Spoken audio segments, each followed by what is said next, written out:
से आपका हार्दिक अभिनंदन करता हूँ, आपका स्वागत करता हूँ। आज आप वकीलों के नॉमिनेशन में आप इसको कवरेज करने आए हैं, वकीलों के मुद्दों को समझने आए हैं, वकीलों के बारे में समझने में आए हैं, उनकी एकता जो इतनी मजबूत है उसको समझने के लिए। सभी वकील, सभी जो हमारे पत्रकार बंधु हैं, मैं बताना चाहता हूँ आज आखिरी दिन है नॉमिनेशन का। कोई बात नहीं। और साथियों, जैसा कि बार की मजबूती के लिए, सभी अधिवक्ता साथियों की यूनिटी के लिए हम लोग काम कर रहे हैं। मैं यूनाइटेड एडवोकेट्स ऑफ इंडिया का प्रेसिडेंट भी हूँ, जिसके माध्यम से हमने पूरे हिंदुस्तान के, पूरे भारत के अधिवक्ताओं को यूनाइट करने के लिए एक मुहिम छेड़ी हुई है। और इस एकता को बरकरार रखने के लिए किसी भी मूवमेंट के सामने हमें टस से मच ना होने के लिए और अपनी आवाज़ को बुलंद करके अपने जो अधिकार हैं उनको लेने के लिए, उनकी लड़ाई लड़ने के लिए हमने जो यूनाइटेड एडवोकेट्स ऑफ इंडिया का गठन किया था। आज इसमें हजारों अधिवक्ता हमारे साथी उसमें सदस्य हैं। और साथियों,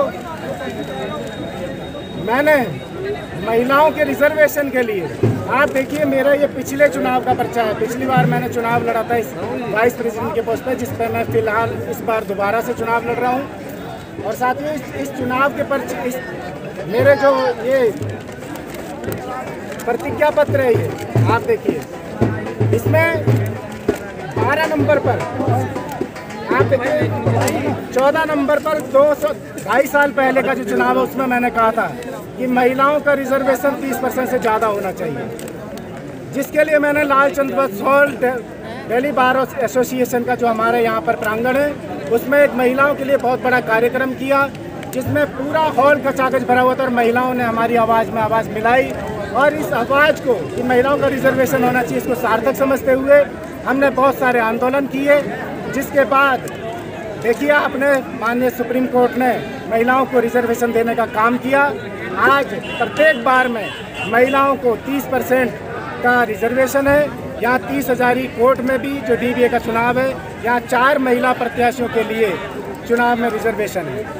साथियों, एक बात और मैं आपके सामने ये उठाना चाहता हूँ कि यहाँ पर जो चुनाव की फीस, एक प्रत्याशी की जो नॉमिनेशन की फ़ीस है वो बहुत ज़्यादा है DBA में, जिसके लिए मैंने आवाज़ उठाई। मैंने उनसे रिक्वेस्ट की है कि ये फ़ीस कम होनी चाहिए, ताकि आम अधिवक्ता, जो अधिवक्ता लड़ना चाहता है चुनाव, ताकि डेमोक्रेसी की जो स्पिरिट है वो बनी रहे। अगर आप डेमोक्रेसी की स्पिरिट को बनाए रखना चाहते हैं तो चुनाव नॉमिनेशन की जो फ़ीस है वो कम से कम रखी जाए।